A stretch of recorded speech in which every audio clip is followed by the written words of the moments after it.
This is going to be fun. At least I hope so. Well, welcome everybody to Scotty's Toy Box. I appreciate having you come by. It's going to be a short video. If I can handle all my ramblings on and going off into side tangents and down into dark tunnels and out old corners, we might actually get out of here with only a 5, 15, 10, or 20-minute video. Anything longer than that and then just start beating on me with a stick. Occasionally it helps. Alrighty, well, I had some things. Oh, by the way, I should say, welcome to a rainy day in Florida. Because we're having them. We seem to have them a lot lately, and that's good as long as we don't get any of them near storms that like to get really overdone and become hurricanes. I figure I can live without them, really. Went and got new glasses. Told them that my face was kind of gnarled and the glasses didn't sit right. Yeah, well, they thought that was the funniest thing they ever heard. I figured they just were laughing at my face. Alrighty, so start this off. I had my first experience on FaceTime the other day and got a wonderful call from a beautiful lady. And well, if I say where, then you'll know who it is, and I don't want to do that to her because I just think the world of her. Oh gosh, she was smart and funny, and I just loved the conversation. I'm going to do more of them. But she said something very nice to me. She said, I had a gentle, compassionate voice. Now, I'm just going to bask in that for a moment. Y'all can go get a soda or something. But I do appreciate it, really. I do appreciate all the compliments I get. With my background, it's kind of hard to take a compliment as a compliment. Earlier today, Nan wrote that she liked the comment that I'd left and that she thought it was brilliant that that she hadn't actually thought it out herself, although I bet she had because her brain runs circles around mine while mine's still trying to rev up. But anyway, I got a 3-speed transmission, and people like Nan, they're running 7 gears Corvette style. Alrighty. But anyway, it makes me feel good when people say that good things about me, and that's kind of one of the things I want to address here is that feeling good in that. One of the things I think is the problem with the police officers today, not every officer, because the way I was trained, it wasn't about us. It was not. You took yourself out of it. You pulled somebody over who yelled at you, insulted your mother, did whatever they wanted to do. Heck, we had training lessons where people did shit like that. They'd pick somebody that you didn't like, and have that person get all over your ass. She'll make it about you. Yes, sir. Well, thank you very much. Now, if you might, could we discuss this, ticket yes, sir. I'm sorry. I do believe that you have an affinity for my parents being orangutans, but no, you cannot drive your vehicle through that barricade. Sorry, it just happens that way. You don't make it personal. Too many of these police officers out there today are making it, the ones on TV on these videos, they're making it personal. It's about them. I won't even talk about the bad training ones. You know that Tamir Rice kid? That was extremely bad training. If I'd have done anything anywhere near that stupid, my boss was more than right to fire me. He should have kicked me in the tush on the way out the door. Alright, also you got that guy who shot that black guy, and I can't remember his name, Paul Castillo or whatever, was pulled over. No need for that. Look, he says he reacted to the gun, but the guy didn't pull a gun. He told him he had a gun, and that he was following instructions to get his wallet. Alright, if I think somebody's got a gun, I'm gone, bound down on the floor, on the ground. I'll come up behind the passenger's side of the car, which he was on, and then I'll take control of the situation. I'm just going to shoot a guy, for Christ's sakes. Tangent. Told you there'd be a few. And I love them. One of the best things I liked about the Lord of the Rings movie was one of the least exciting moments of it. Little Frodo there was talking to Gandalf. They were on their journey. They're going to go through that scary mountain and all that. And Frodo's saying all these bad things about somebody else and how somebody should have taken them on and taken care of them and done all this, that, and the other. And Gandalf says, don't be so quick to take away what you cannot give back. That sums it up right there, people.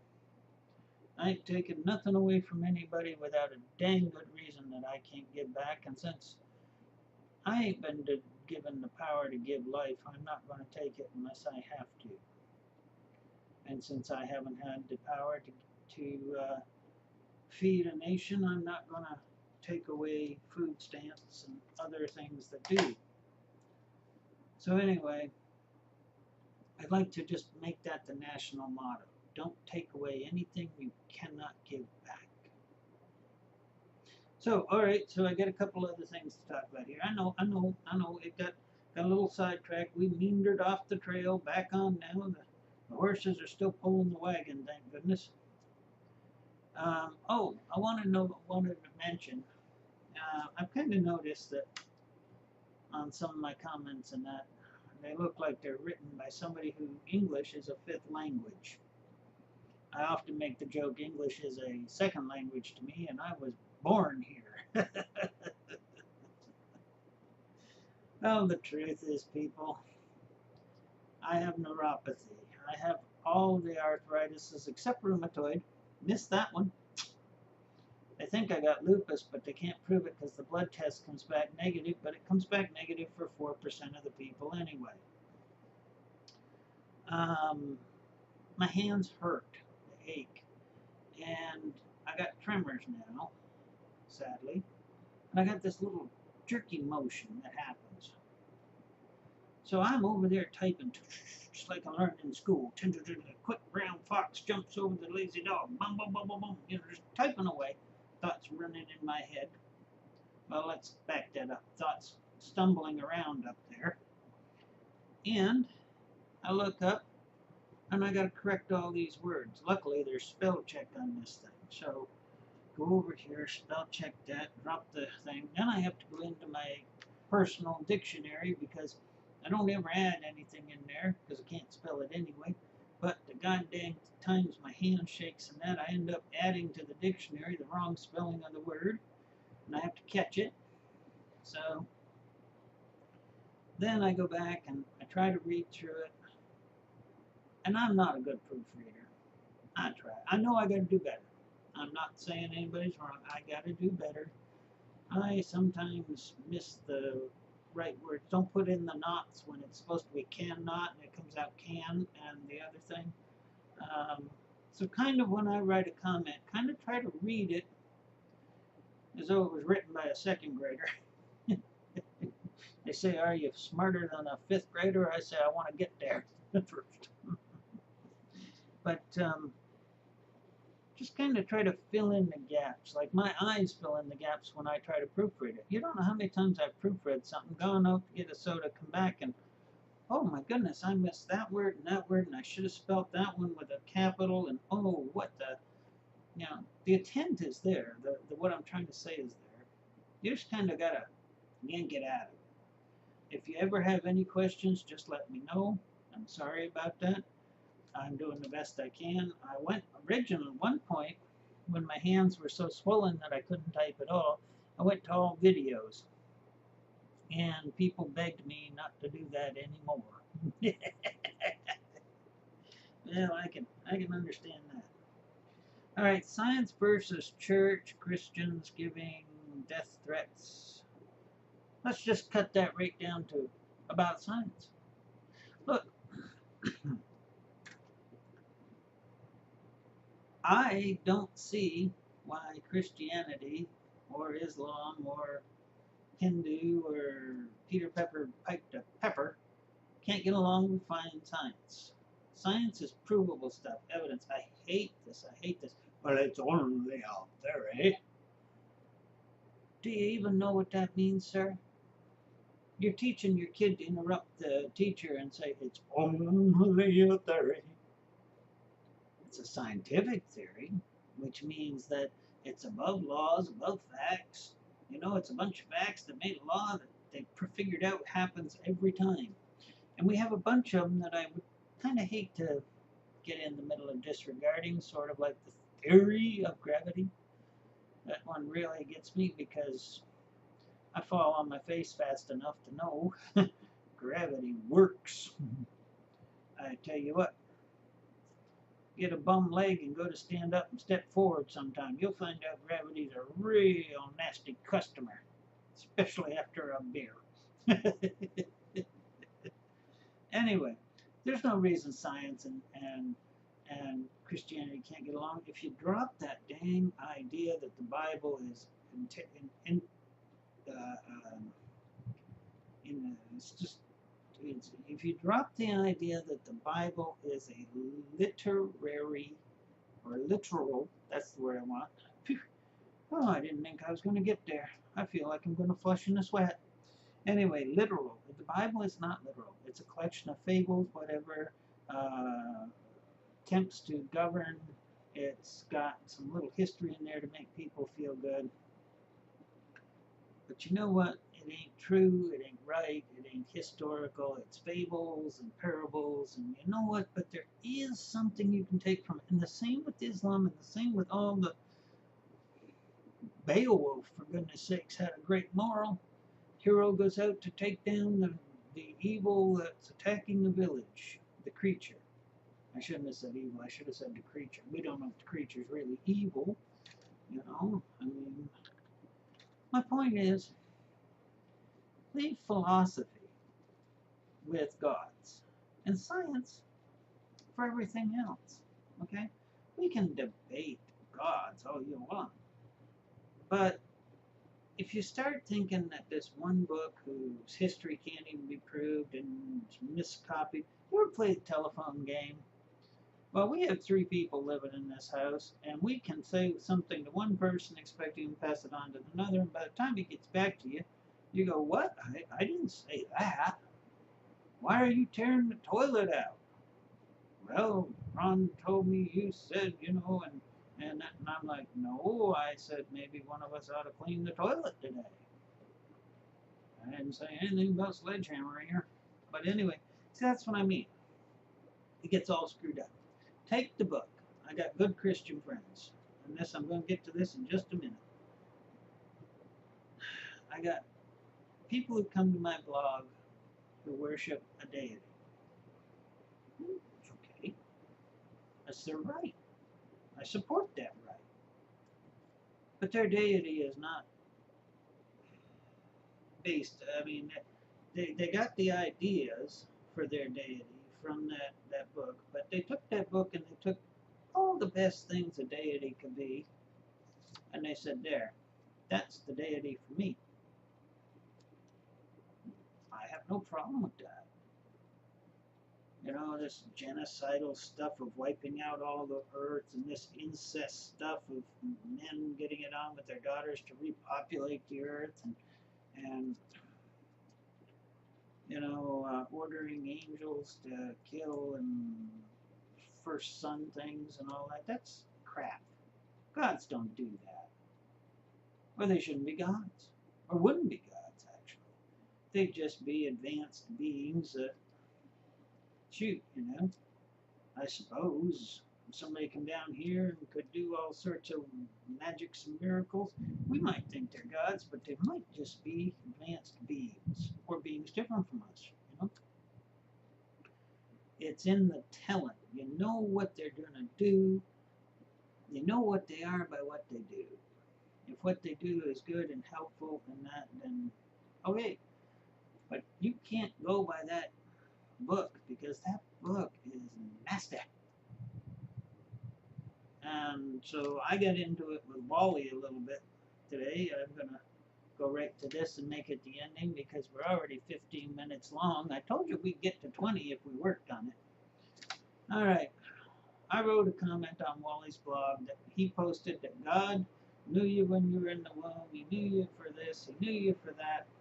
And everything that happens to you is because he wants it. You get shot up, he wants it. You have a heart attack, he wants it. He's playing Russian roulette with our lives. All right, now I wasn't telling Wally that he could not be a Christian. I didn't tell him that he couldn't believe in his deity or make his book the way he wanted it. I pointed out the quote he pointed was offensive. And it was heartless. Because you're telling people whose loved ones just died, oh, don't worry. Good old God wanted old Dick to die. Didn't like him, you know. Figured his time was done. Couldn't get any more out of him, so just no retirement for him. Just kill him off. Oh, and Sam, Charlie, and Peter too, and that 5-year-old, he didn't like him at all. He just kicked him off, you know. So, yeah, he's playing Russian roulette with our lives, if there was such a God, which I don't believe there is, quite simply. I've seen no evidence to promote a belief in a deity. Let's get that out there and clear. But I have no problem if you want to worship one. Just don't put it in my schools, my laws, my public places. Don't make me have to have it rubbed in my face. Now, I don't mind you having your churches. And here in the United States, we give them tax exemption and that. Okay, let's make sure it's for the church, not the business side of all this that's raking in all the money. Because religions are nothing more than money-making organizations, no more than IBM or Dutch Oil or Texaco or any one of these companies. Heck, all they are is Trumps. They're all trying to make a buck. That's religion. Now, faith is different. Faith is personal, it's internal, and it doesn't brag and it doesn't speak about itself. But religions, they like to. They brag. They get right up on TV. Look at me. Oh, and while you're looking, give me that money. Give me that money. Give me that money. Okay. So, anyway, Wally didn't like what I posted. First, he took offense because he says I attacked him. Really? Called him a monster. No, I said such a thing is insensitive, such as the post. Well, Wally and I talked it out, and I'm sure you can read it all on his blog if he's still left it there, because he says I made this post, and I did. I posted why. I posted it on my blog. But anyway, it went on basically from there. Every time I wrote a response, he took it about him. I make a general thing about this happening and that. Well, you say I did this, that, or no, I didn't. And Wally, I've got no intentions of trying to have a personal fight with you. You go off and have a good day, baptize a few squirrels or whatever it is that makes your little fan motor run. And I'll do what makes my fan motor run, you know, because quite frankly, life is too short and there is no deity. Your deity's not going to come smite me. I tell you what, if you think he really exists, you get down on your knees and you clasp your hands in a certain way. Bow your head. And you pray him to stop my blasphemous mouth. Just shut me right up and shut me off. Better yet, pray him to kill me. Because that's not what's going to kill me, my friend. There are no deities. But you can take your peace in your deity. And you see, now if you did have a deity who'd do something like that just because you prayed it, I'd wonder about it. I wouldn't worship him. I'd get real curious as to why one deity, high up individual, wants to kill the land. So anyway, and I got this really wonderful comment. Oh, Nan made me feel so good. I'm going to take just a couple more minutes of your time. Please, just give me a couple more. You can afford them. You got lots more of them left. Nan, I wrote a comment on Nan's blog. She expressed this really great thing, and I said about prayer. If God has got this perfect plan, and it's perfect, and you're praying for Him to change it, aren't you kind of saying that you know more than He does? You got a better idea. Yeah, yeah, yeah. You're the engineer. You've studied engineering and road design and construction and how machines and how to build it. But I'd like to put a little zigzag right here if you don't mind. Who am I? I'm a guy who lives down the street and I like to hit my golf balls out this way.